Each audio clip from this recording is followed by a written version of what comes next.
Typically. Okay. Thank you. Take a picture of it and send it.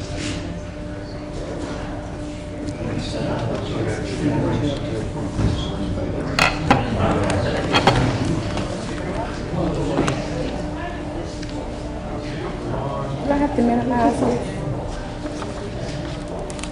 Do I minimize it or I open sign in?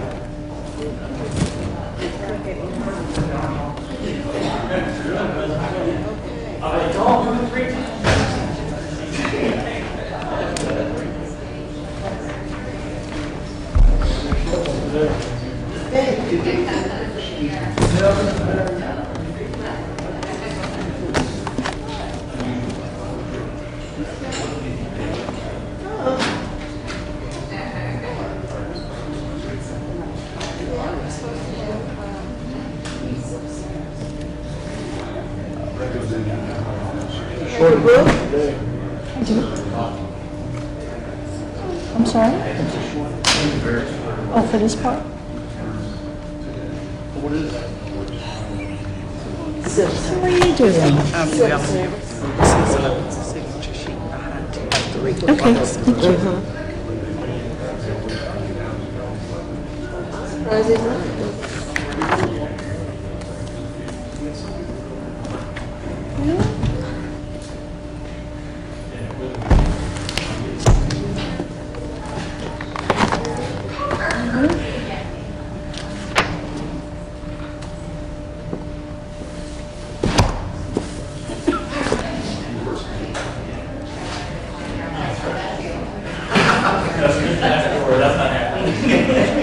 Chasing, but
hi.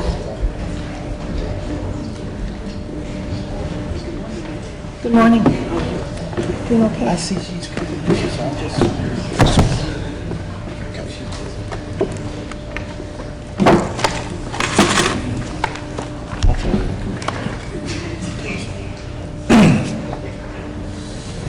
I'll do that in a minute. Okay, so. Okay, so. I'm ready. Call the civil service commission to order. Legal notices have been posted.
All right, the court will come to order. There's a quorum present.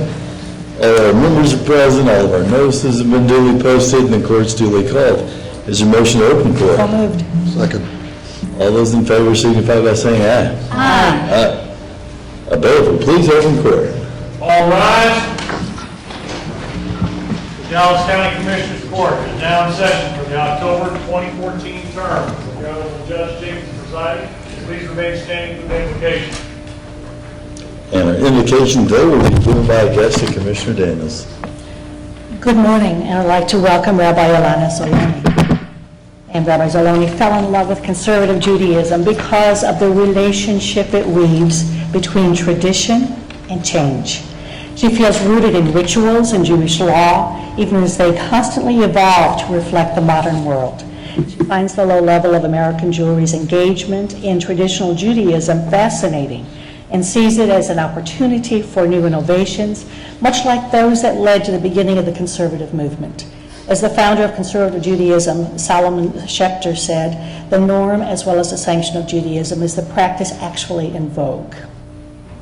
In order to better serve the Jewish people during this transition period, she completed certificates in grant writing, nonprofit management, and a fellowship with Rabbis Without Borders, a pluralistic organization dedicated to addressing the issues of 21st century Judaism. Her next professional development goal is to take a course in mediation so she can better facilitate communication and conflict resolution in the Jewish world. Rabbi Zoloni was born and raised in the San Francisco Bay Area. She makes her home with her husband, Adiv, and their 2 children here in Dallas. She's an avid reader of poetry, loves to cook, and enjoys keeping healthy by running and practicing yoga. And we welcome you to the Dallas community, and please lead us in prayer. Thank you for the invitation. In the name of the divine judge, the cosmic scales of justice are always in balance, perfectly executing the truth. But we are servants of flesh and blood. We stand in a building of stone and concrete. We become entangled in the politics and the bureaucracy that is necessary, but frustrating in executing our duties. So we turn our hearts and minds, and we hope that we will find compassion in carrying out justice, and justice in carrying out compassion, that we will see all the shades of gray between the black and white of truth, and that we will execute our duties faithfully. Amen. Amen.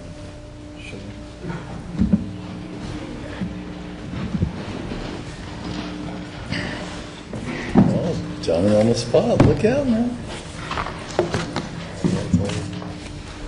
All right, so I'll read the first resolution, and it's going to be for our employees of the month.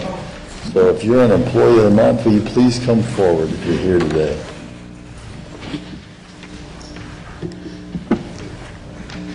All right, employees of the month. Let's do it. Employees of the month.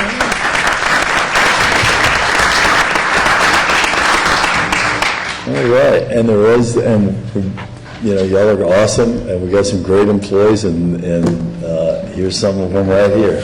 So here, the resolution reads as follows. Whereas Dallas County employees are hardworking, dedicated, and play a vital role in achieving the goals and objectives set each year by the Commissioners Court, most employees perform above expectations and ensure that Dallas County continues to be a regional leader and the destination of choice for residents and businesses. Whereas the Dallas County Commissioners Court authorized the creation of an employee recognition program in 2012 to encourage recognition of dedicated employees who represent the best and the brightest of our workforce. The Dallas County Employee Recognition Program is consistent with the county's approved strategic plan in the Dallas as a model interagency partner. And now therefore be it resolved that the Dallas County Commissioners Court does hereby salute Tamara Scroggins in Health and Human Services, Nicole Clark in Information Technology, Laura Hines in the Deputy Sheriff, Porfirio Limones, the Deputy Sheriff, and Frank Garcia in the Tax Office for being selected as Employees of the Month in October 2014 and offers best wishes for continued success at Dallas County, and I so move. Second. All those in favor? Aye. Aye. Motion carries unanimously. All right, y'all, tell us what we're doing wrong up here. Y'all can talk now. He's doing wrong. All right, well, thank y'all. So, anybody want to say anything?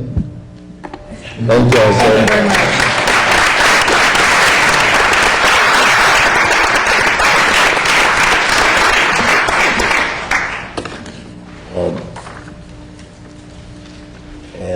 Let's see, before we get to our next resolution, let me take a moment of personal privilege because I see Mark York in the back, and according to my Facebook, which I've just learned how to use, he got married yesterday, is that right? No, I'm just updating my status. Updating his status, all right. You're still learning Learn how to use it. Now it's about taking out the data correctly. Yeah, well, he's married now, so let's give it up for his marriage, all right? Okay, so, next resolution, actually, I've got the next resolution, it's for Project Phoenix. Will all those with this project please come forward? Is this the one I haven't had a chance to read? I think Shay sent it out. Seriously, Mary? Oh, you didn't have a chance to read that one last week, did you? Oh, wow. Oh, okay, never mind. Good comeback, Commissioner. No, we wish the Cowboys would have done that last night. That's a good one. You can always vote no or abstain. All right. And so this resolution reads as follows. Whereas at one time, the Texas Commission on Jail Standards reported that Dallas County had the highest number of nonviolent offenders in the state incarcerated in our county jail. When incarceration removes from nonviolent residents from the workforce, it affects their ability to provide for themselves and their families. A new initiative, Project Phoenix, will provide first-time nonviolent offenders the opportunity to emerge from their term of probation or deferred adjudication with a new life. And whereas Project Phoenix will target young adults between the ages of 18 and 30 serving probation or deferred adjudication terms for nonviolent offenses that are willing to make a commitment to a multi-year training program in a skilled trade, whereas under the leadership of Judge-elect Tammy Kemp of the 204th District Court and Dallas County District Attorney Craig Watkins, the project will partner with the Dallas AFL-CIO to secure training opportunities for Project Phoenix through union apprenticeship programs. Those are good jobs with good money. Other elected officials, including State Senator Royce West, have also committed to assist with the project. With compliance from the participants, the partnership can lead to stable employment and perhaps a long-term career.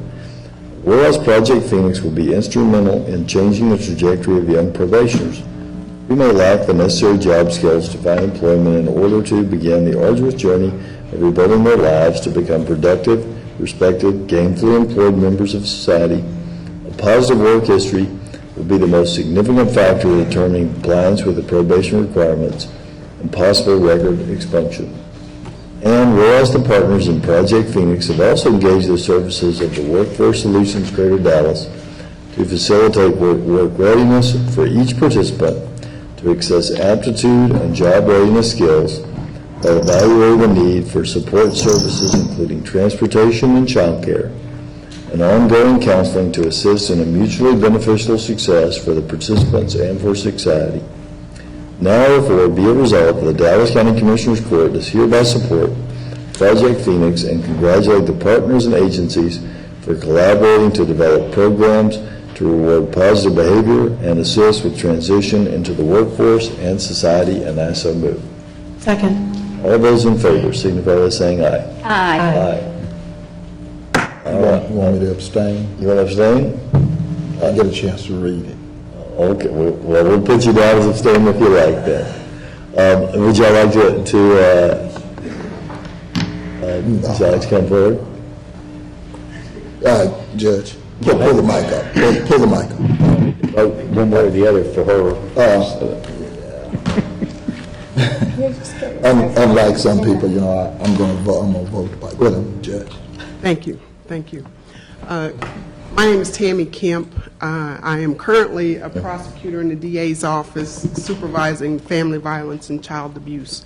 But in January... 7 more days. 7 more, no, it's a lifetime. We've got to battle family violence. But we'll celebrate for 7 more days. But in January, I'll become the judge-elect of the 204th. And in doing so, Project Phoenix is going to be one of the things that I'll hold near and dear to my heart. You've heard the resolution read, and you know what the opportunities are that the project can bring about. I would be remiss if I didn't thank a few people this morning to make this come about. First of all, Project Phoenix was born out of my ignorance when I went to the AFL-CIO to present myself for their endorsement. After the numerous questions on behalf of Mr. York, he asked, well, what can the union do for you? I didn't know that's when I should ask for poll workers and signs and money. I asked him to give some jobs to some probationers. And he said, well, that's novel. We haven't been asked for that. Let me think about it. And he asked me, how would that program work? Well, as I thought about it, the next person, of course, that I have to thank is you, Commissioner Price, although you abstained from voting on the project. I didn't abstain, I just took a gig at him since he wasn't reading my resolution, but go ahead. But you know, Commissioner Price, I came to you and I asked you to help me pull about the numbers to identify our target population. And you identified for me Lori Larea. And Lori has been absolutely instrumental in putting this project together, because without her, it would not be able to move forward. She's helped us identify our target population. Texas Workforce is going to undergird the participants in the program with supplies, transportation, child care, education, everything that we need. And going forward, we don't want one mistake to forever relegate a young man or a young woman to be a second-class citizen. And the union can provide a living wage, a job that pays a living wage, which I know is near and dear to this commission's heart as well. So we don't want one black eye in the criminal justice system to forever relegate a young person to second-class status. And I appreciate the commission's support. I've gone to the probation department. They've offered their support in helping us to identify young people who'd be eligible. The public defender's office, who will probably be representing the lion's share of these young people, will also help us identify people. We broaden the age group so that we could cover as many people as possible. If you want to work, we're going to find a job. Mark worked tirelessly with every union that he has, explaining and answering questions as to how we could do it. I'm just excited about the prospect, and I thank you for your support. And I should also say that I asked D.A. Watkins, if we got this program off the ground, would he stand in the way as an impediment to exonerations for these young people? And I'm glad to say that he said he would not, that he will assist us in exonerating their records so that they can become licensed electricians and plumbers and so forth. Yes, sir. But one of the things, Judge, I want to emphasize, and Ms. Richardson can talk about this, you're going to have to outreach to the bar, to the criminal defense bar. We've done that. We've identified a few attorneys who are willing to come on board. The problem that we find is oftentimes these individuals with one little case plead and therefore are prevented from being able to get licensed as plumbers, etc. When they think it is a misdemeanor case, they're pleading for it. It does not allow them to move forward.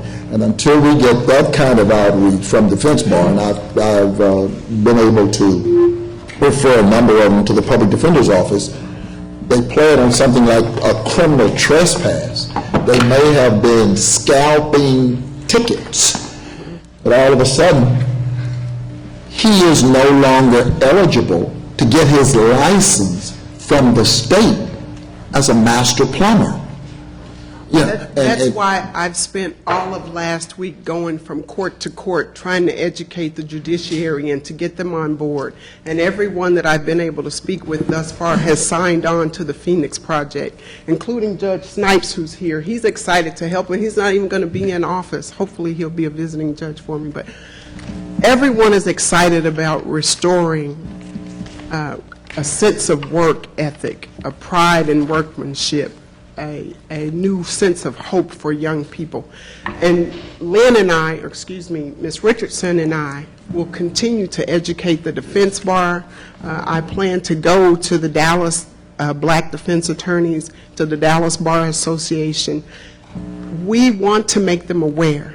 And I also have been working on the prosecutors, because their job is to do justice, not just seek a conviction. And if we can restore a young person to gainful employment so that they can become productive citizens, it's a win-win for all of us. So I recognize your point. We are addressing it, and we're going to continue to do so. And if you have any other ideas or input, we would certainly like to do that. And I would just like to point out, it's a new program, it's a new project, but we're not asking for any money whatsoever. We can do this with the resources that we have here in Dallas County. And it's the unions that are taking the biggest risk in putting these young people back to work. And so we just really thank Mark for everything that he's done. And we are open to input throughout the process. Nothing is going to be perfect as we get started, but we are willing to try. And we thank you for your support. Mark? Good morning, Judge, Commissioners. The other day, How's married life? huh? How's married life? It's been great. Unlike you, I'm still learning Facebook and updated myself. You know, last week I was on a phone call in Washington, D.C., and they asked, what's up with your judge and commissioners? I said, explain you folks. I said, well, they're fiscally conservative but liberal in their compassion. And that's why I call you folks commissioners of our compassion here in Dallas County.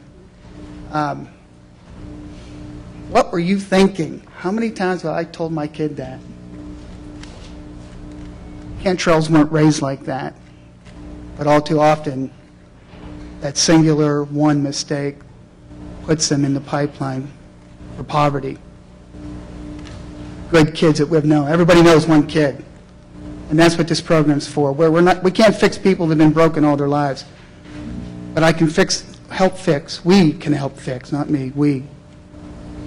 One child, maybe your child, and that's what this is all about. And we're proud to be a part of this project. This isn't being done anywhere else in the country. As normal, Dallas is front and center, and that's why we're so great. It could not be possible. Thank you. It's true. It's only possible because of Craig Watkins, our district attorney. And you're right, Commissioner Price. You know, we can train you, and union trades are the highest trades out there. Everybody wants a union tradesman. Our quality of work and service is better than bar none. But you're right, if you have that felony on your record, that still keeps you in the pipeline. And getting rid of that felony is key to this. And that's where our district attorney, unlike what's going on in the rest of the country, and all eyes are on Dallas to see how this program works. And I know we're going to be able to help children. I have with me today some of our building trades that are with me that have stepped up and are going to embrace this all wholeheartedly. And we hope to have a young adult through this early next spring. Some of these trades last 2 to 5 years, so this isn't a walk in the park. Yeah, we're going to skill set and test them. And I hope to come back here in front of you folks and say, once again, thank you for getting on board and joining us. Congressman Mark Vesey, Congressman Eddie Bernice Johnson, Senator West, Roberto Alonso, and we appreciate everything you've done, and thanks again for supporting us. Thank you.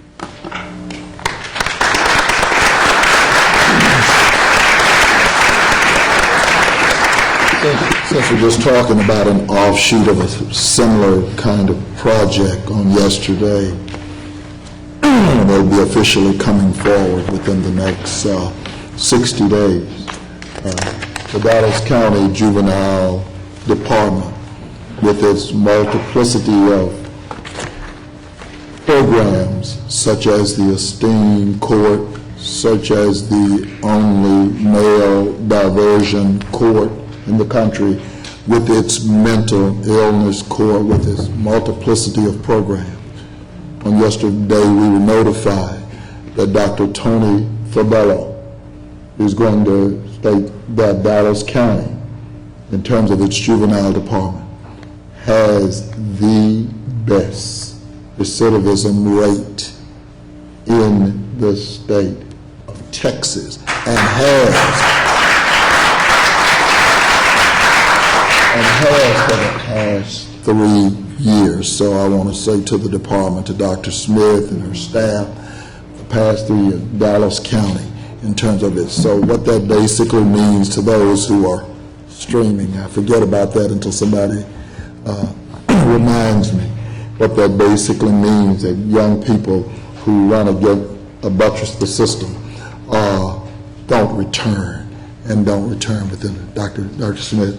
Thank you, Commissioner.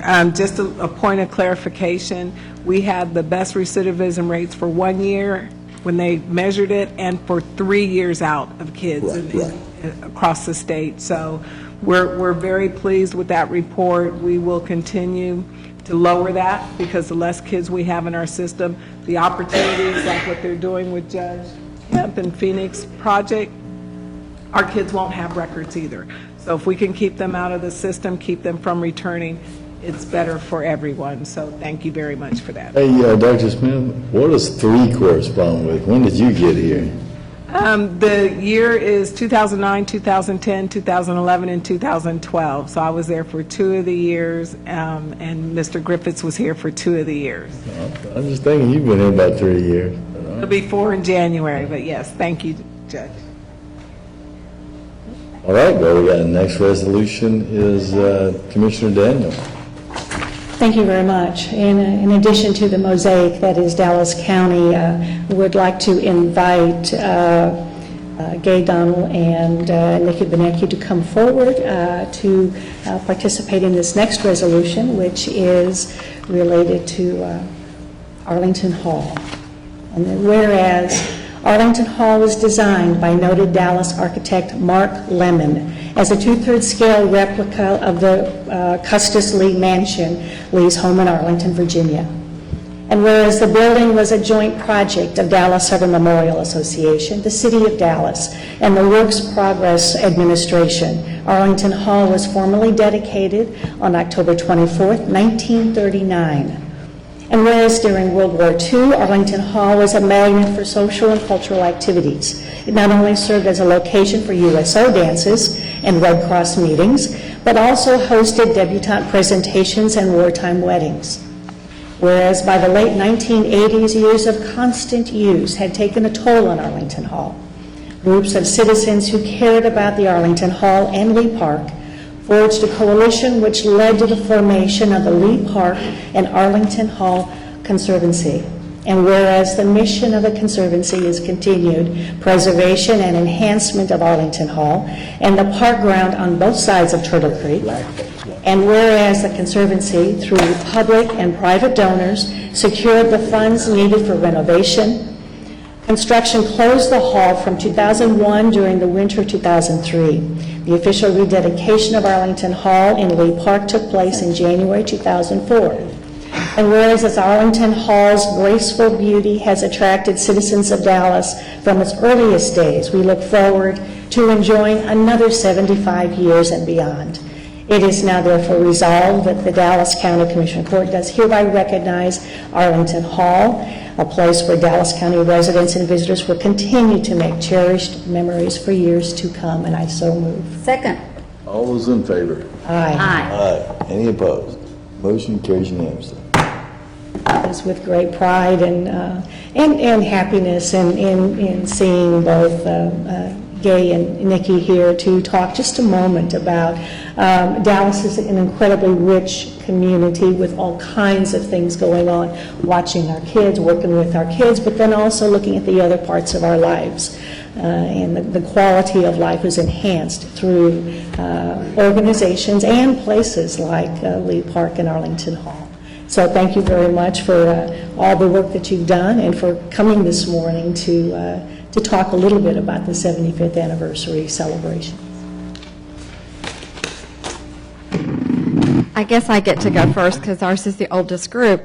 So thank you. It's my pleasure to represent Dallas Southern Memorial Association. I represent an organization founded in 1922, which is very unusual for many of our states and our counties. The presidents and members envisioned what they were calling a field house.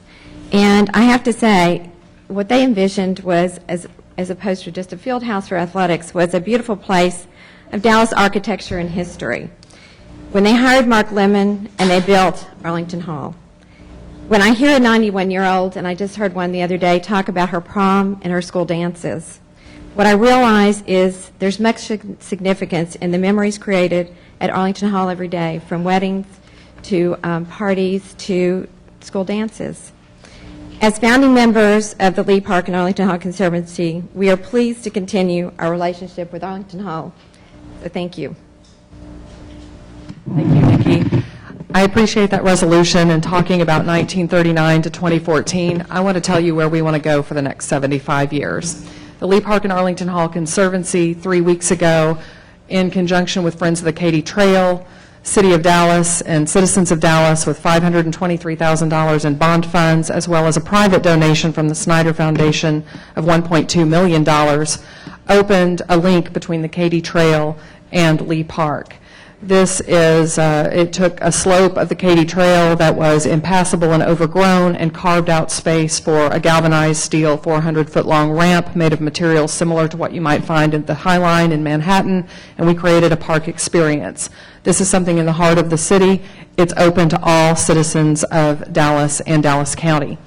After that, we are going to go out and raise more private funds to, again, pair with City of Dallas bond funds to restore some roque courts. What is roque, you ask? This is a game that was played in Lee Park in the 30s. Croquet meets billiards. It has a concrete border, and we look forward to bringing back nostalgic recreation to the park. In addition to that, there is a parcel of land that is largely unspoiled that will be brought under the Conservancy's care.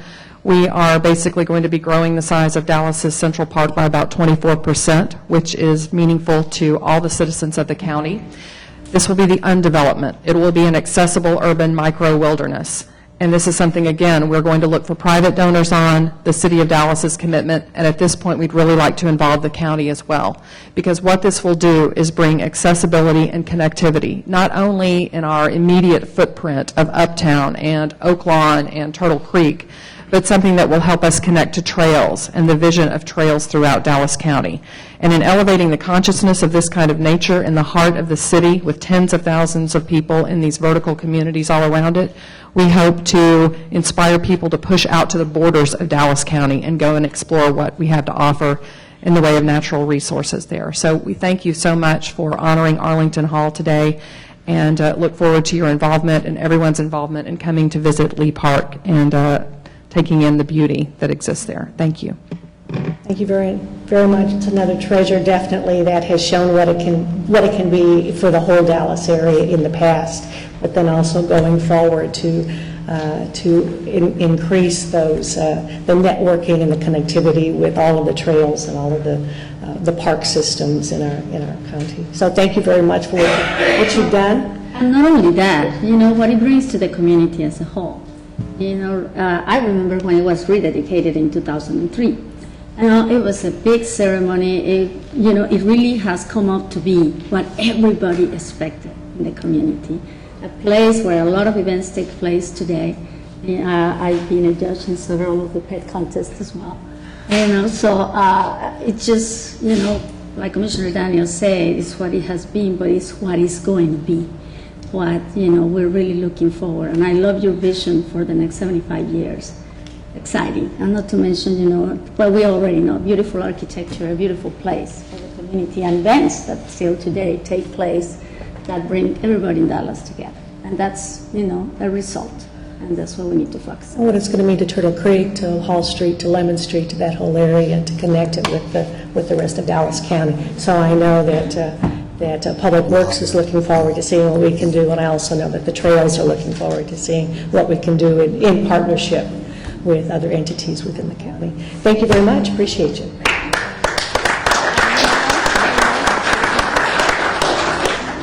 Change the name. And I have the last resolution for today. And I'm very honored today to invite Mr. John Slade and the group to come forward. You know, this resolution is for the Order of Odd Fellows. You know, an association that has been meeting in Oak Cliff now for many years. And the resolution reads as follows. Whereas the Order of Odd Fellows is a benevolent and social society, sometimes known as Friendly Benefit Society, having rites and ceremonies, gradations or degrees in membership, and mystic signs of recognition and communication. And whereas the Odd Fellowship is not a religious institution, many of its principles, tenets, practices, and objectives are based upon the teachings of the Bible. Many of the rites, ceremonies, rituals, lectures, passwords, signs, and countersigns have been a biblical origin and significance. And whereas the lodge was established on July 4, 1854, by the Grand Lodge of Texas Independent Order of Odd Fellows under the leadership of District Judge and former Dallas Mayor John J. Good. And whereas their first meeting was in a carpenter shop near the town square on Houston Street, when Dallas was a small village of 750 people. Later, they gathered at Main and Austin Street in a stone structure built by La Reunion. Currently, they meet in Oak Cliff, and whereas through the years, Dallas Lodge number 44, Independent Order of Odd Fellows of Texas, has faithfully followed its charge to visit the sick, relieve the distress, bury the dead, educate the orphan, and to protect and care for the aged and widow. And whereas the Fraternity Lodge Dallas number 44, Independent Order of Odd Fellows of Texas, celebrates its 160th anniversary during 2014. Now, therefore, be resolved that the Dallas County Commissioners Court officially congratulates Dallas Lodge number 44, Independent Order of Odd Fellows of Texas, on their 160th anniversary, and wishes them continued success in promoting friendship, love, and truth in North Texas for many, many years to come. And I so move. Second. All those in favor? Aye. Aye. Any opposed? The ayes have it unanimously. Thank you. Judge Jenkins, Dr. Garcia, Honorable Commissioners, I'm John Slate. I'm a member and past Noble Grand of Dallas Lodge 44, and just want to extend greetings from our sitting Noble Grand, who could not be here this morning. We're excited about celebrating 160 years here. Dallas is a young city, and Odd Fellowship has not only been here to see the entire history of the city, we precede it by 2 years. This lodge was started 2 years before the city of Dallas was even chartered, so it's not unlike Odd Fellows lodges and Masonic lodges across the country, which are often some of the first groups to come into a new town. And what we usually did was build a 2-story building where we can meet on the top floor, and the bottom floor can be used for a school, or for the church, first church in a community, or even for government offices. Those kinds of things. So we have been here in support of the Dallas community for 160 years, and we hope we'll be here for at least another 160. As Dr. Garcia read out, our mission is to relieve the distressed, to visit the sick, to bury the dead, to educate the orphan. Those have always been our charge, and we continue to do that. We contribute to schools. We contribute to the relief of the distressed in many different ways. I mean, sometimes the simplest thing you can do is simply go see somebody in a hospital and let them know that the lodge cares about their welfare. we've done historic things. We sent parties down to Galveston during the Galveston flood and hurricane of 1900, for example. We do those kinds of things. But we're also a social organization. It's also a lot of fun. Our anniversary event will be not this Thursday, but next Thursday on the 8th. And we'd like to invite anybody who would like to visit us. We're at 1808 Southampton. And we will have some speakers and talk a little bit about our history. And we're always interested in new members. But thanks very much, and we appreciate your What do you have to do to be a recognizing member of an organization with a grant? What Pardon? do you have to do to be a member? Virtually, basically be, I think, 21, at least 21, and it's open to everyone. It's to both genders. We don't discriminate in any group whatsoever. I think all we have are dues, basically. They do an interview process where basically they would like to attest to your moral character, I guess, is what they ask, but that's pretty perfunctory. Anyhow, we like to have people who want to do good things in the community, to help a high school band get, instruments or uniforms, that kind of thing. Always wanted to be a grant. You can be. Always be. Come on and join us. We'd love to have you. And it's always great to have you, John. As in drag. Someone who knows, history of Dallas, we appreciate, and congratulations. Thank you very much. Fellows organization. Thank you.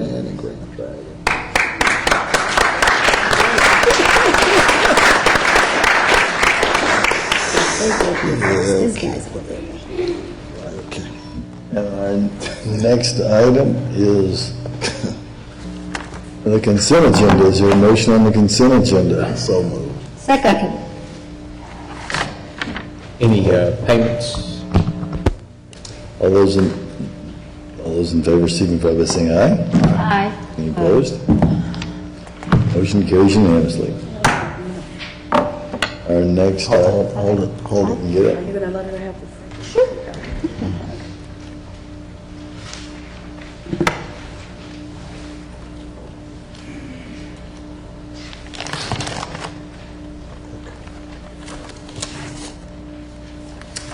And our next item is our court orders, court order 1 through 15. Is there a motion on 1 through 15?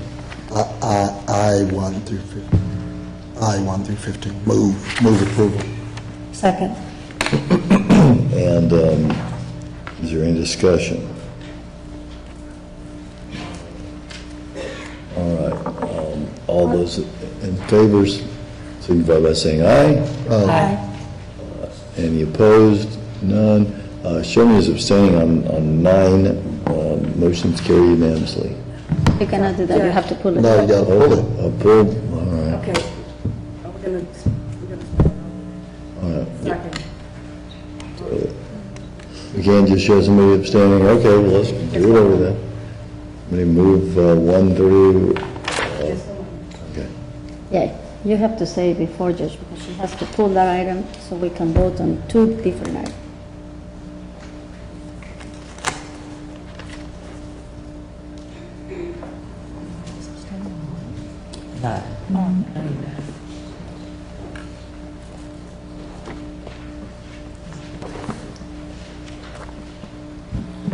So, Commissioner, you have to move on. Yeah, I'm waiting for her to get set. 1 to 15, pulling 9. This one.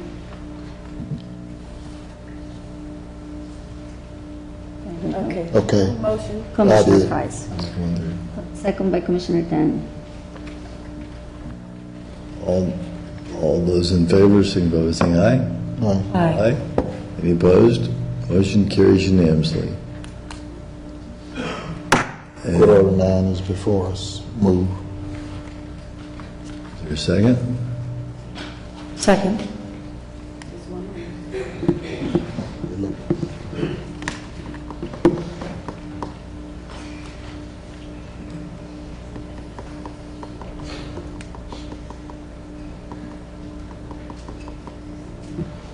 Motion. Commissioner Price, second by Price Commissioner Daniel. and Commissioner Daniels, second. All All those in favor? those in favor? Aye, or? Aye. Okay, any opposed, and all abstain. Judge, thank you. All right. And next, we get our time-sensitive court orders, J1 through 2. Bless you. Call court orders J1 and 2, time sensitive, move approval. Second. Any- And I want to thank Mr. Thompson for sending me the Family Self-Sufficient Coordinator, grant paperwork. This is not a new position, and it's definitely will be put for diversity. Thank you. All those in favor, signify by saying aye. Aye. Any opposed? All right, motion carries unanimously. Next, we have our briefing session of items to be considered for a subsequent open session. We have an Ebola update, and then Mr. Martin will lead us through. That was, We skipped it? no, there was nothing. So, Mr. Martin, please lead us through our briefing session. Good morning, Judge Commissioners. Item 2 in your briefing. But I do want to say that we did do a test yesterday. Our lab did its third test on yesterday with regards to Ebola, and it was negative. I want to commend the lab staff for coming in and doing the test. It was negative, so just going, and we appreciate everyone's involvement on that. I'm going to commend the good Lord for that thing being negative, because that was a tough 3 hours. We had already prayed. Okay. Thank you, Mr. Martin. We Thank you, move on. Thank you, Mr. Thompson, for all the work. The longest 3 hours of my life right there. Item 2, Commissioners Court Administration recommends approval of additional project management services to Village National in the amount of $139,000 to complete the jail med-mod project. Funding is within the project budget. Item 3, Criminal Justice Can you approved go back funding. to the number 2 for just a moment? Yes, ma'am. When do you expect the MedMod to be open? Substantial completion will be mid-December, final completion mid-January. We will do testing, balancing, commissioning through the end of March, and hope to be open not on April Fool's Day, but April 2nd. Okay? Looking forward to seeing how this is all going to... Yes, I think everyone has been, we're still trying to get the judge there, but everyone's been able to visit, and Judge, we want to get you out there. I know you've been real busy, we want to get you out there to visit the MedMod also. All right, let's take it in. So it looks good, they're moving, they're working very hard, so. This is very important also for Yes. Dallas County's jail. Yeah. Very important, And the health. Oh, yeah. yes. Now, I really want to commend Mr. Brazan and facilities. It's really been a real challenging project. And I think when you look at the history of this, it's we're a little bit off schedule, but we're hovering around the budget unlike not a lot of other projects. And so staff has done a great job, and I want to commend them. I also want to commend Mr. Bazan, and hopefully this item will help us move smoothly without any wrinkles. The last few months that we have left. It's a major undertaking, building a hospital within the walls of the jails, and they've done it. Staff has done an amazing job staying on top of this, and credit to Mr. Bazan who took it over in the middle of the project and has kept it on track. So. Right. Item 3, Criminal Justice, approved funding of $10,000 to the law firm Cloudman & Cloudman to conduct legal research into inequity in state funding of mental health services in Dallas County and North Star. I believe Mr. Stretcher is here. He's here, and Mr. Stretcher, definitely my co-chair, Dr. Daniels, and I, as we appear before the committee with regards to this particular initiative, we've talked about it for years, the possible the known inequities in terms of funding and the service of this population. All we want to know, and we owe it to all of our collaborative partners, is Dallas County being treated differently in Dallas County and its associate counties being treated differently as it pertains to funding with regards to behavioral health and mental health in this community. And we've had several meetings, Mr. Stretcher, Dr. Daniels, and a lot of his staff with regards to Mr. Carmen. We think this is extremely reasonable, and we owe that to the comfort level of all of our partners in the behavioral health community and part of the leadership team to see where we are in our standing. Mr. Stretcher. We've really tasked Mr. Cloutman and his firm with kind of answering three questions for us.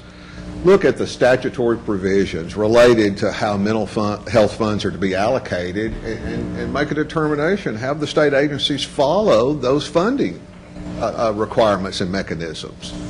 The second is to review similar legal actions in other states or in other areas that are similar for whether or not there may be a basis.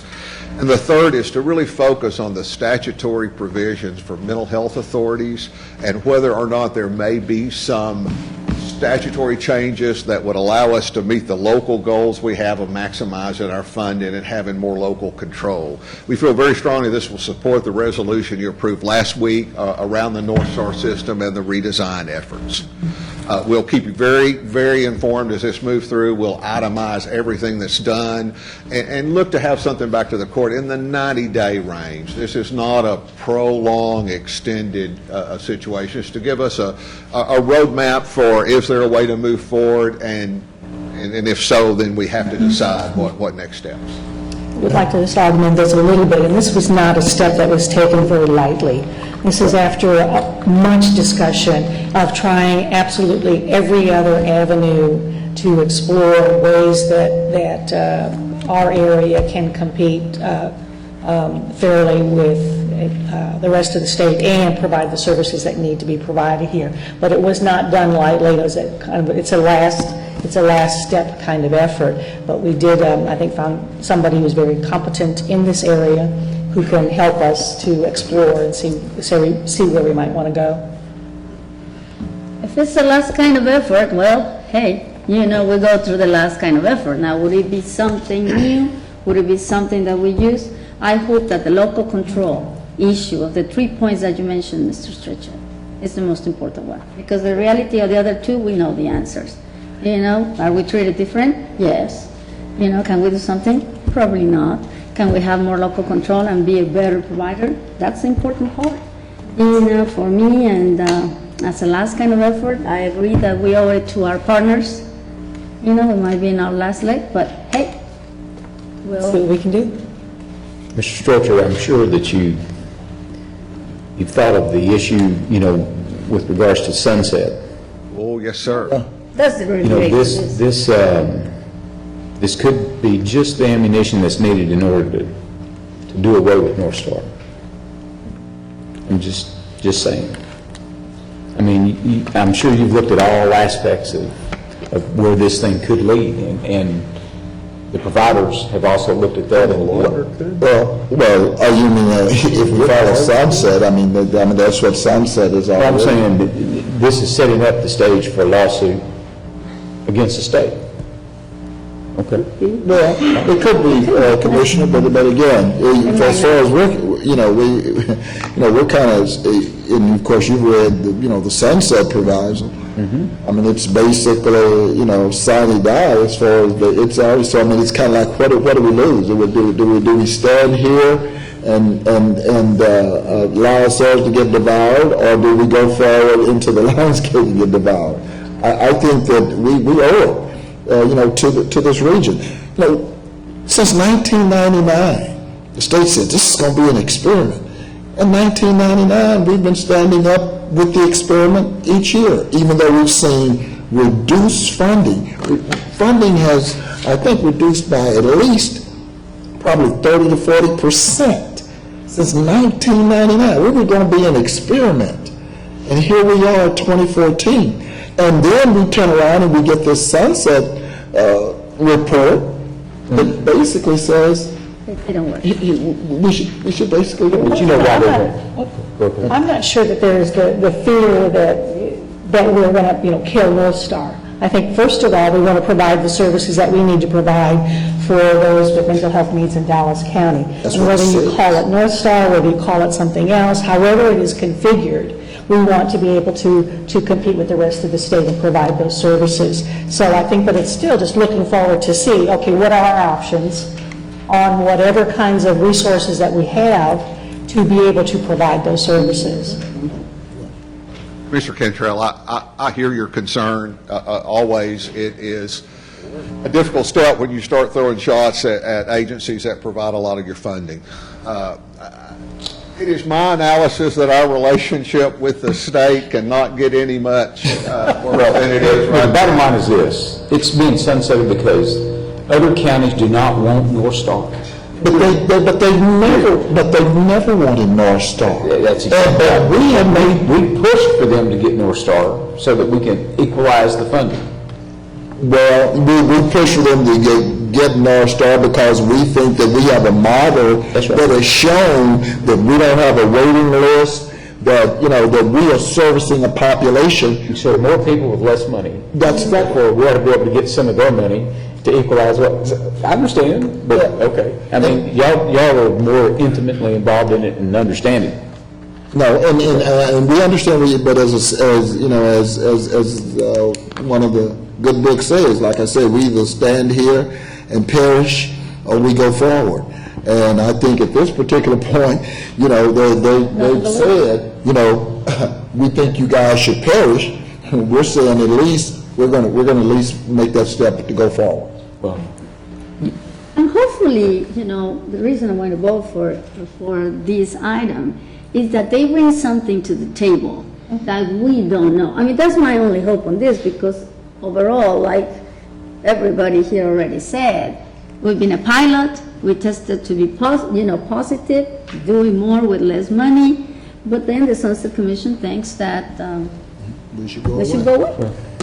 It's hard to do away with something if they don't have the money to fund the new something, unless they're pushed into it, is all I'm saying. Hopefully that comes out here. I mean, if you're ready to kill That's all I'm something, saying. or leave money on the table, you better have the money to bring back whatever the new model is going to be. And that's one of the points that I think is going to have to be studied at that point. We'll manage the funding very closely and keep you in the loop and give you very detailed of the expenses and the findings. Right, because it's easy to say, I don't like this, but tell me how you're going to fix it and where the money is going to come from, and then we have a winner. Thank you, Mr. Thank you very much. I still think it's legislative delegation, our legislative delegation should be driving this bus. So.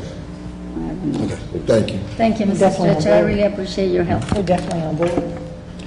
Item 4, District Clerk-elect is requesting travel for the new, District Clerk is actually requesting travel to District Clerk-elect in December 8th to 10th in Clark County, Nevada, and January 20th to 21st in San Marcos, Texas. That's There you go, baby. What service does it, baby? We know better than that. Yeah, okay, whatever happens in Clark County. We want to see you outside, man. We know where Clark County is. Oh, I'm sorry, Felicia. As Prince Harry, I mean, he didn't stay there, so. Item 5, Engineering Project Management, recommend approval of AEIDIQ work order number 23 in the amount of $21,000 to Moody Nolan BAI for professional design service for the renovation to the central intake staff restrooms at Lou Sterrett. Forensics, item 6, recommends approval of amendment number 7 to the ILA with the City of Austin. Health and Human Service, item 7, is departments requesting that item is be pulled. Item 8, approve the award of fiscal year 2015 state services 12-month grant funds, the amount of $1.5 million for the Dallas HSDA and $69,000 for the Sherman Denison HSDA. Item 9, approve award fiscal year 2015 Ryan White Part B formula contract funds in the amount of $3.5 million. Item 10, approve the fiscal year 2015 transportation agreements between Dallas County and respective providers as listed in attachment A. Item 11, approve the agreement between Dallas County and Independent Nutrition Sites. Item 12, approve the award of fiscal year 2014 Department of State Health Services Hopwell contract funds, the amounts of $17,000 to Your Health Clinic and $1 to Dallas County Health and Human Services. TXU Energy donation, approve the acceptance of TXU Energy aid disbursement of $93,000 for the provision of utility payments assistance to financially distressed TXU Energy customers. IT, item number 14, recommend approval of the sequel DBA position for a total amount of $93,000 for a period of 6 months using MTF salary budget line. Item 15, planning and development, recommends the county participation in proposed exchange of property in Balch Springs for a replacement housing project. And let me thank, that's in my district. First of all, let me thank the Balch Springs staff. This has been a real challenge, and that staff stood up last night and couldn't have recommended anything any different than what we did. So I want to thank Mr. Lusberg and Balch Springs and their staff with regards to this matter. Really just said Mr. Lusberg worked very hard on this project. Yes, and, it was. Very hard on this project. You're right. Amen. Public Works, item 16, accept the offer from Jimmy Austin for $4,000 to purchase 2 tax foreclosed properties in Hutchins, Texas. Item 17, accept the offer from Brookmill Holdings for purchase of tax foreclosed property in Little Street in Wilmer, Texas. 18, accept the offer from Next Lots Now LLC, purchase tax foreclosed property in Wilmer, Texas. Item 19, approve the execution of attached contract amendment number 3 for laboratory analysis and drug testing services of urine specimens between Dallas County and Redwood Toxicology Laboratory, Inc. Item 20, authorize final 12-month extension of bid number 2013-003-6169 for asbestos lead mold assessment and consultants assessment services. Item 21, authorize release of RFP for desktop technical support for Dallas County. Item 22 was a request from Commissioner Price for a discussion on the 282nd District Court duties and responsibilities of the court coordinators. And I believe Mr. Fitzsimmons here also on this item. Mr. Fitzsimmons, I asked this put on. This is not the first time that I have talked about this particular court and what I think has been inadequate performance. If you'll recall, this is the same court which had one of my constituents there for over, when the family contacted us, they had been there for over 120 days and in jail and had not even had a setting. Okay, had been there and didn't have a setting, and so now this individual, this is the same court that basically said that every Tuesday or every other Tuesday that particular court would not have court. Subsequently now the court coordinator has resigned, and as such the district clerk has gone in and discovered years of mail that has not been opened, that has fines and other matters in that mail. Who's 282nd? Do what? Who's 282nd? And it's a child. Yeah, I've talked about this several times. The reason I'm bringing it to the court now, and I've challenged both Mr. Fitzsimmons and Ms. Porter. I mean, how many more courts over there do we have like that? I think they found about 7 boxes now. When I first put this on the docket, they found a couple of boxes and they began to go through it. Some of that mail was at least 2 years old. Now they've gone in and found about 5 or 6 more boxes just in that court. May I interject something? Just to make sure we're clear, actually Dana Nixon was the one that first discovered the material, according to my information. It started out being 168 pieces of correspondence and has morphed to 700. My trainer told me yesterday she expects more to come. So I just wanted to make sure that, you know, that we didn't actually go into the coordinator's office and discover. Christopher Columbus, whoever discovered it, my problem is that I'm trying to figure out, what's our authority? If you got it in that court and you didn't know it until somebody exited, walked out, what about the rest of the courts? I said the same thing to Ms. Porter. I mean, I know you and Mr. Warren, y'all go through these courts and you close them down and you do some kind of audit. What does that mean? I know you count cases and all. What does that mean? How can someone have that much mail in for that many years and nobody knows it?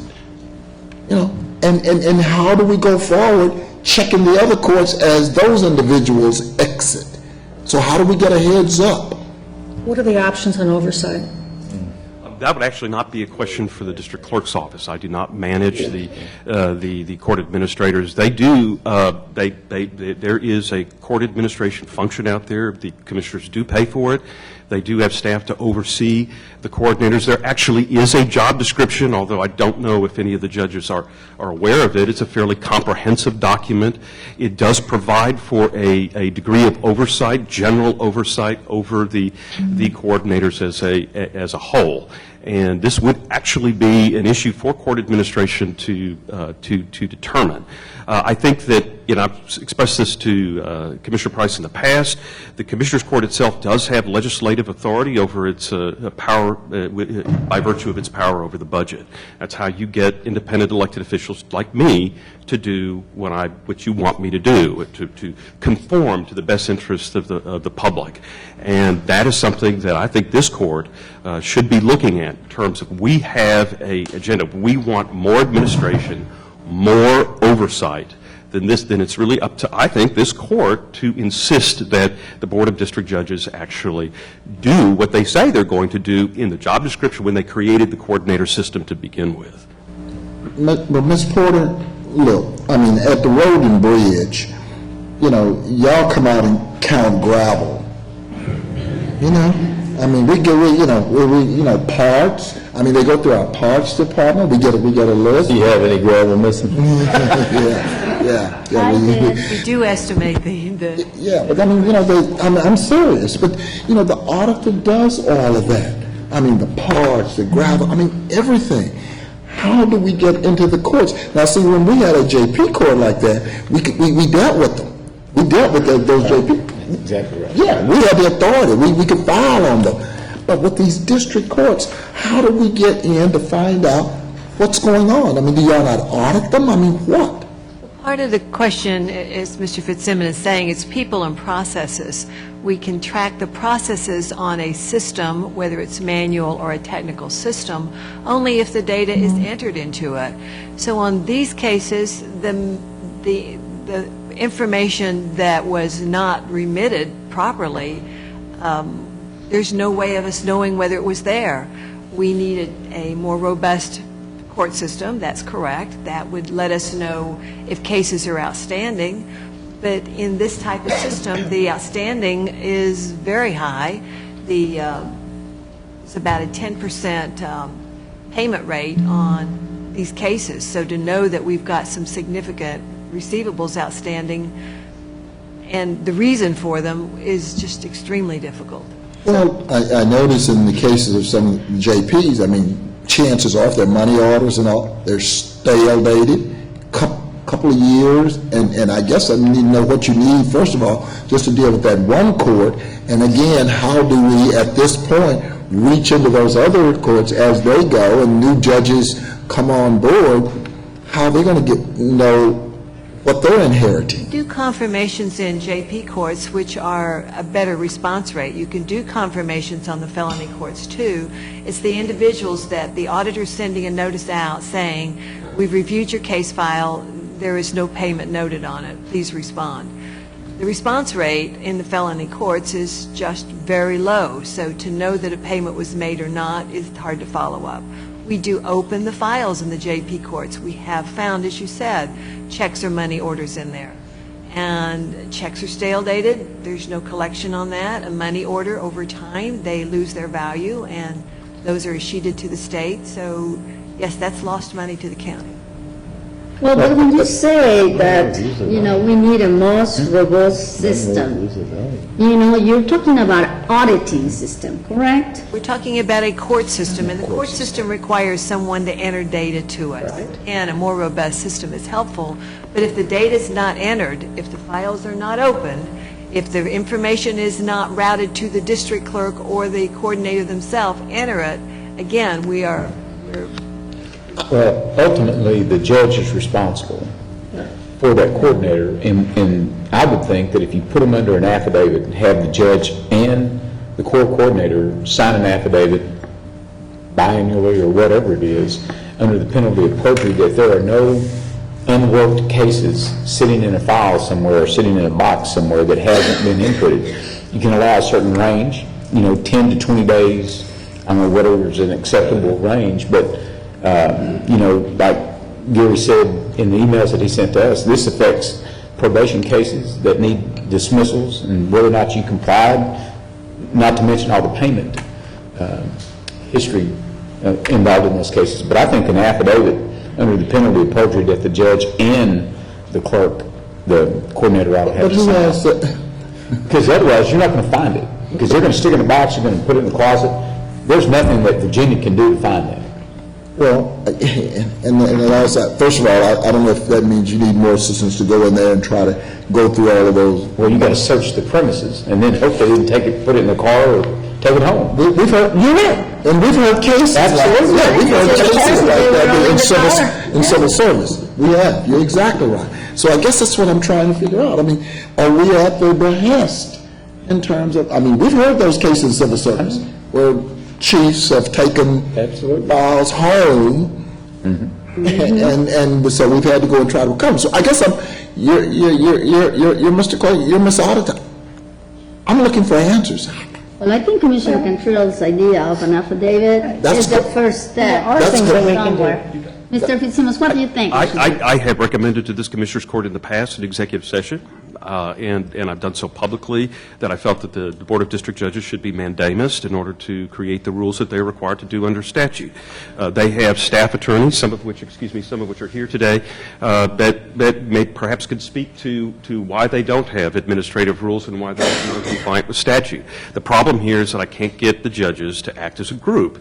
If you have a judge who says, this is my fief and nobody else is going to touch it, then what can anybody do? But if you're going to proceed with that assumption that everybody is absolutely independent, which is not what the statute, what the government code intended for the district courts to operate. If we're going to just accept that. But Gary, can we work with both the auditor and with the Commissioner's Court to see what options we do have on oversight? That is up to this. That's certainly up to this court. We can work with you and with the auditor. But the operative word, I think he just said, where we just finished dealing with the whole mental piece, is mandamus. well, you can mandamus them to pass administrative rules, and now who's going to enforce those rules? Oh. Okay. Well, let's make them. You got to keep mandating. It's the district. I would assume it would be the district attorney on behalf of the county. I understand. But if the district attorney doesn't know that they're sticking this stuff in their closet, how are we going to enforce that? I understand that. So I do understand. Make them swear to it under oath. The judge and the coordinator are responsible, subject to perjury. I like that. But again, what if the judge just decides not to cooperate? Then you mandamus. If the auditor doesn't get the form, then you mandamus. I mean, but we can work at a system by which there can be oversight created. If you say so. I have not seen but that actually, remember, I'm the clerk of the courts. I stand outside. I'm not a member of the judiciary, and I have no authority over. I guess what I'm saying to this court, but knowing that this is a problem, and I don't know, and I know the challenges as we talk about the legislative agenda. We have to report to OJD. We right now are challenged with regards to our county to OJD for, I know at least in the JP area, so I'm sure it's probably the same in this area as well. I guess what I'm asking is, do we need to try to broach a legislative fix in this regard? Well, I think you have the authority through the budgetary authority to where if you're going to fund those coordinators in those positions, they have to sign off on the affidavits. If they don't, then we don't fund their coordinator the next year. And Reverend Brown, Mr. Brown, you have go ahead and put some of new qualifications for some of the races, right?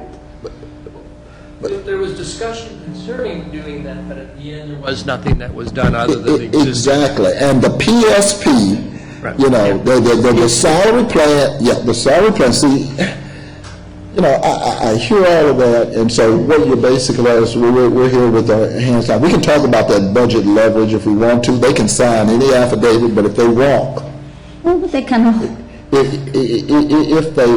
that's what's happened here. We didn't discover this until she walked. Right, but if you discover it and she signed an affidavit, then you go after criminal. Okay, but Mr. Martin, Mr. Brown, Virginia Porter, can't we get together and figure out what kind of oversight procedure we can determine what's within the law, what's within the legislative? We can do that, but that's clearly going to need to come through the Commissioners Court administration. Virginia is not in a position. You make it a criminal offense, a felony. But we can get together and talk about this, figure out where the options are. That's the only thing, other than going to the legislature. Well, I'm hoping that, as I said, there are a number of individuals over there. What do you need from this court in order to be able to at least get in there and deal with this particular court right now, additionally? We're 75% complete in processing all of the paperwork. We did receive about 35 letters this morning that needs to be scanned and indexed. If it's back time that we have to apply, I have clerks working on that. So we've pulled clerks from other courts to come in and assist us so that we can make sure that everything is current. So I feel it's safe to say that we will be complete by Friday. So we will have everything current by Friday. No additional. Well, I was advised this morning that was the last of the letters that we received this morning. So everything will be scanned and indexed by Friday, so we should be complete. Okay, then that's part one. Part two is to see what can we do to avoid this from happening again. Well, who's the presiding judge? Judge Rick Magnus. Okay, and he ought to be working with you and sending out a letter to all the judges, for all of our coordinators, to make sure that this isn't taking place. That, of course, is part of the problem. Rick Magnus is part of a long history of poor leadership on the part of the district judges, or the Board of District Criminal Judges, and it is difficult to get any kind of response from this particular judge. I think that... Well, now, wait a minute. You have a presiding judge, and you also have... Who's the judge that's over the civil and the criminal? Robert Burns. There's your answer. It's the same. Yeah, we had this discussion right here at this podium. I understand. Okay. So if you're having a problem, you're saying you have a problem with both of those individuals doing what they should be doing. It's hard to answer that if you proceed from the assumption that every single court judge is an emperor unto himself. If that's the assumption you make, if that's the structure you see the courts as having operated, then cooperative action becomes almost impossible. You know, again, we've got some staff attorneys. Our judges didn't show up, but some staff attorneys out there that can tell you. I think it'd be safe to say, Mr. Young, that it would be difficult to get the Board of District Judges to agree on the barometric pressure. And so if you can't agree, if you cannot get these folks together, it requires the local area administrative judge to promulgate unilateral action. It's right there in the statute. But that's a big step. Well, okay, then what we might ought to look at too is the Judicial Conduct Board. If things are not being completed in the court, then it may necessitate the court as a whole sending a letter to the judges and asking them to verify that those are being done, because they're affecting the rights of litigants within their courts. I got that. That's the reason I'm bringing it to the court. I'm just saying we've got to have an action going forward. And if generating that letter to each of the judges is what we need to do, then we need to do that. And then maybe we want to copy it to the Commission on Judicial Conduct. Our problem is we got a problem. We got a problem, and that's just discussing it. This is not the first time we've discussed it. Well, I put the affidavits in place and the letter talking about the Judicial Conduct Commission. If they're not doing what they're supposed to do in their courts, and it's impacting litigants. So I guess what I'm asking court administration is to generate letter From the commissioner's court. For each of the judges. And then OCA, Understand that it may not be easy. But we also, following Dr. Daniels' suggestion, myself, Mr. Brown, Ms. Porter, and we'll get the essence, the clerk, and even the staff attorneys to join us in a meeting to discuss moving forward, steps moving forward. Yeah, and let the record reflect, I said OJD, that's juvenile department. I'm Officer Juvenile, that's OCA. Much of the documents do concern jail mail, and that is inmates who are actually writing to the judge or to my office. And it is difficult. There's a lot of it, quite a bit of that, and sometimes it's written by folks who are not, who are a little addled perhaps, or not always functioning, but it's really important to read through it because it's an early warning detection system that there's something wrong with their 1107 writ, for example. We can't just throw it in a box because it's just irritating. I mean, this is judicial mail that needs to be filed and processed by the coordinator. And it's important. You know, those postmen, you've all heard about those postmen who will put all of those letters, years of letters in We just did a 35-year letter here in Exactly. the court. They go to jail for that. It's a government record. This is important stuff. And that needs to be communicated to the coordinators that they need to be aware of it. So, Well, then that's the whole point, of let's get together, let's see what we can do to address this issue, and then see, as a procedural thing, what can we do to the avoid. public understands, we're not talking about a bunch of junk mail here. This Exactly. is the No, it's substance of the important. judicial process. And we're here understanding that it is important, and we will follow up with it, and yes, we will be there. We're not going anyplace. Also, I want staff to look at the salary plan at some point in time. Is it possible to move the coordinators under the clerks? That would be a big change. Well, is it statutory? I don't know if it's... Well, ain't nothing statutory about it. Is it or is not, Mr. Fitzsimmons? They have actually, they do have a coordinator system, which is a statutory function. You have a great deal of leverage, however, in establishing working conditions. Yeah, it's statutory. So we're limited by the statute on that kind of organization. But then again, you know, Okay, so it's by statute. I think the conversations about salaries should continue, Mr. Brown, because that is, you know, going to be important to know that accountability, you know, to get a salary raise or anything is important. And those kind of conversations need to continue. Let me also point out, we've actually, Ms. Petrie has actually met with some of the new judges who will be coming on board and has had discussions with others. And we're actually very hopeful that some of the newer judges are going to share our vision of how, of accountability, basic accountability. So we're looking forward to working with some new folks and trying to move past some of this intransigence and get the... Judge Snipes, you look like you're chopping at the bit to say something. We don't want to yell your way out, so you can really probably say whatever you want to say. So, you got to come forward, though. Morning. Judge Magnus is actually presiding over a capital murder case today, and that's why he's not here. He asked me to be here. Oh, okay. And I think the fact that I'm here with 2 months to go until I'm retiring indicates how seriously I still take my job. I want to say that I believe this was a one-time occurrence in one court. I don't believe it applies. The other courts certainly does not to mine. And my coordinator works hard every day to make sure that we don't have any unset cases, Commissioner. Right. Well, and we appreciate that. You see the dilemma of this court it's come up in this court before with regards to that particular court more than once, and so we're concerned. Yes, sir. I understand that.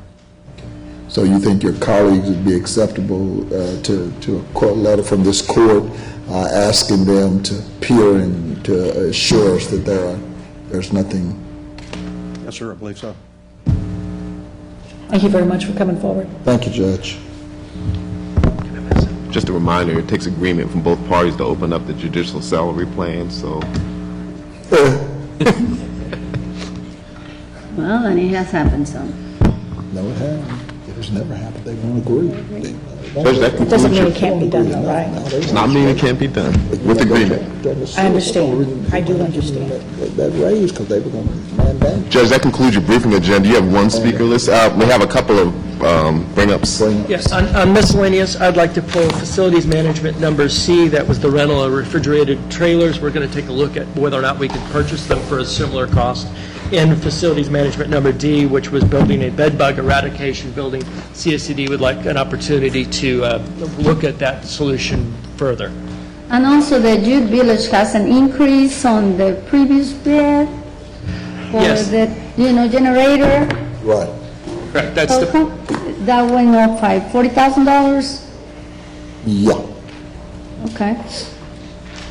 it is definitely way. turned out to be more work involved in getting the emergency generator at the youth village than originally planned. No, I remember, because I asked about the amount at the time, how old it was and all that, and now, it's come to 5 refrigerators and all that. There is also kind of- one bring up, I would like to set up a project in Fund 196 for emergency roof repair at Old Red so that we can do some immediate repairs.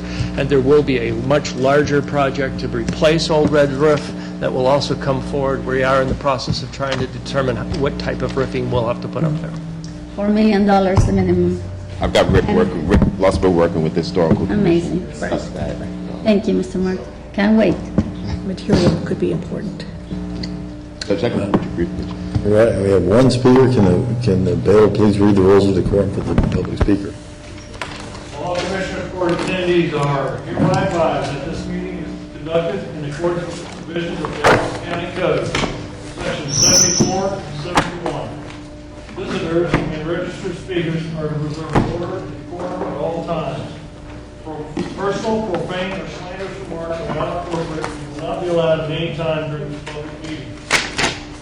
Any and all calls will be kept brief and observance of time constraints. Disruptive visitors and/or registered speakers may be removed and are subject to the penalties provided in the State of Texas Penal Code Sections 38.15, 4201, 4205. Registered individual speakers are limited to a maximum of 3 minutes, and the maximum discussion on any topic is limited to 30 minutes. Right, and our only speaker today is Mr. James Dunn.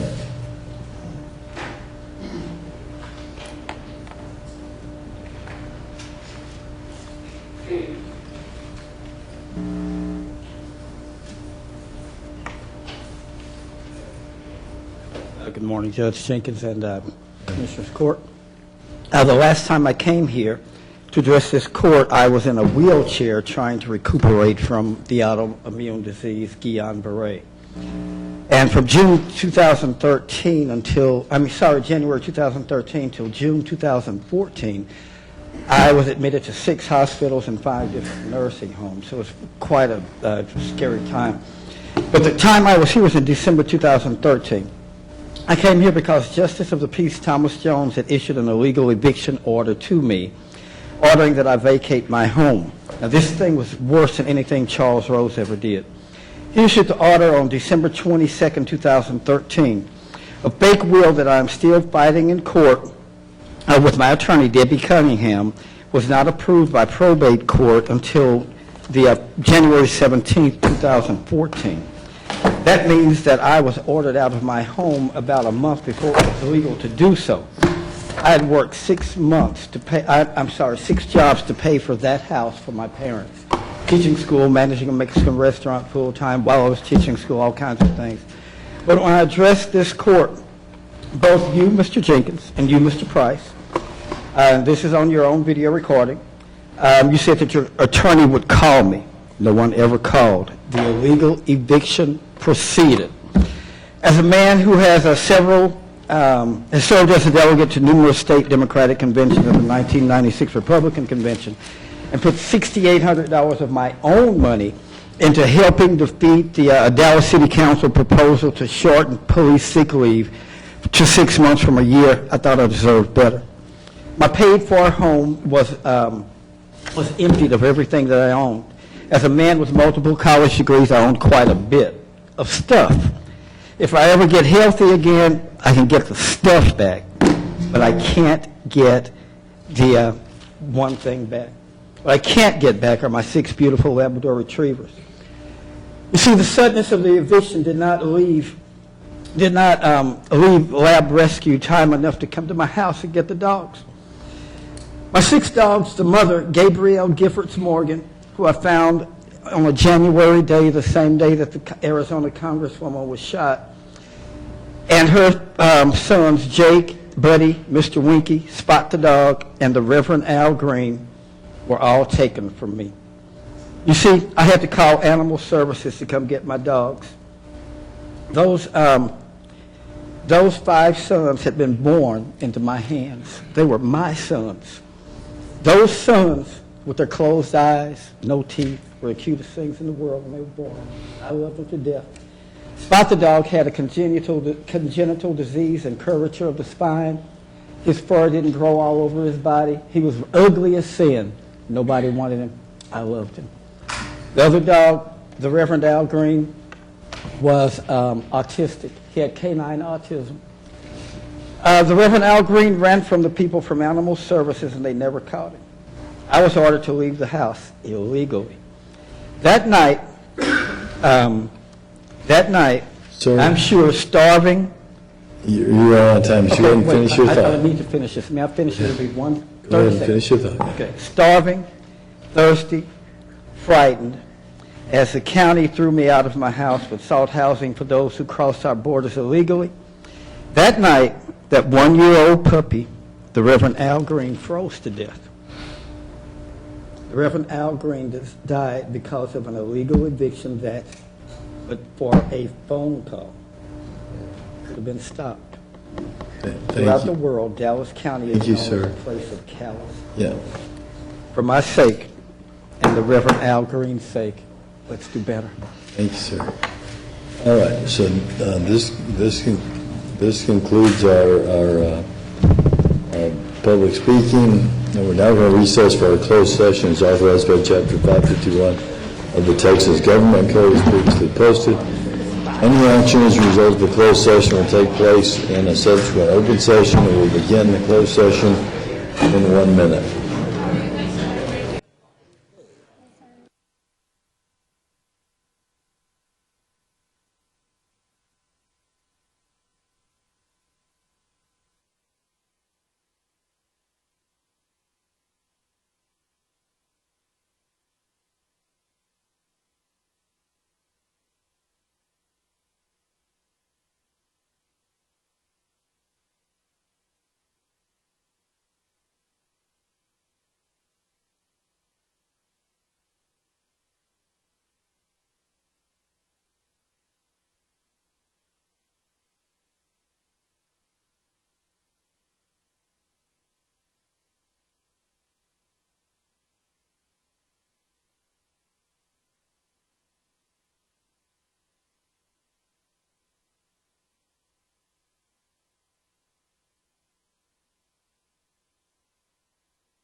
before we get started. You ready? Yes, No action necessary as per the closed session, court stands adjourned. Okay.